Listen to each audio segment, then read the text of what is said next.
ہمارے لیے آج کا کلام مکاشفہ اس کا 5واں باب اور اس کی پہلی آیت سے 14ویں آیت تک پڑھیں گے۔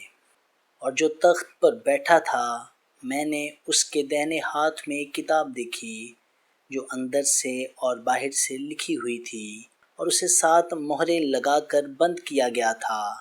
پھر میں نے ایک زوراور فرشتے کو بلند آواز سے یہ منادی کرتے دیکھا کہ کون اس کتاب کو کھولنے اور اس کی مہریں توڑنے کے لائق ہے؟ اور کوئی شخص آسمان پر یا زمین پر یا زمین کے نیچے اس کتاب کو کھولنے یا اس پر نظر کرنے کے قابل نہ نکلا، اور میں اس بات پر زار زار رونے لگا کہ کوئی اس کتاب کو کھولنے یا اس پر نظر کرنے کے لائق نہ نکلا۔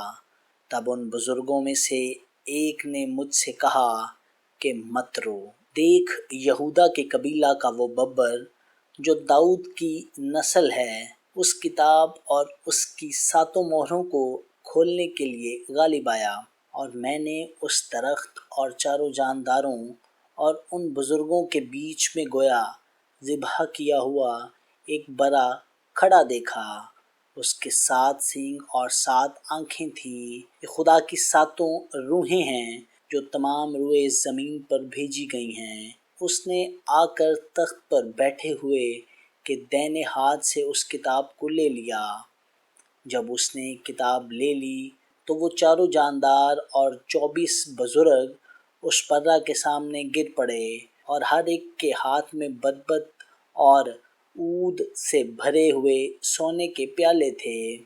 یہ مقدسوں کی دعائیں ہیں، اور وہ یہ نیا گیت گانے لگے کہ تو ہی اس کتاب کو لینے اور اس کی مہریں کھولنے کے لائق ہے، کیونکہ تو نے ذبح ہو کر اپنے خون سے ہر ایک قبیلہ اور اہل زبان اور امت اور قوم میں سے خدا کے واسطے لوگوں کو خرید لیا، اور ان کو ہمارے خدا کے لیے ایک بادشاہی اور کاہن بنا دیا، اور وہ زمین پر بادشاہی کرتے ہیں۔ اور جب میں نے نگاہ کی تو اس تخت اور ان جانداروں اور بزرگوں کے گردا گرد بہت سے فرشتوں کی آواز سنی جن کا شمار لاکھوں اور کروڑوں تھا، اور وہ بلند آواز سے کہتے تھے کہ ذبح کیا ہوا برا ہی قدرت اور دولت اور حکمت اور طاقت اور عزت اور تمجید اور حمد کے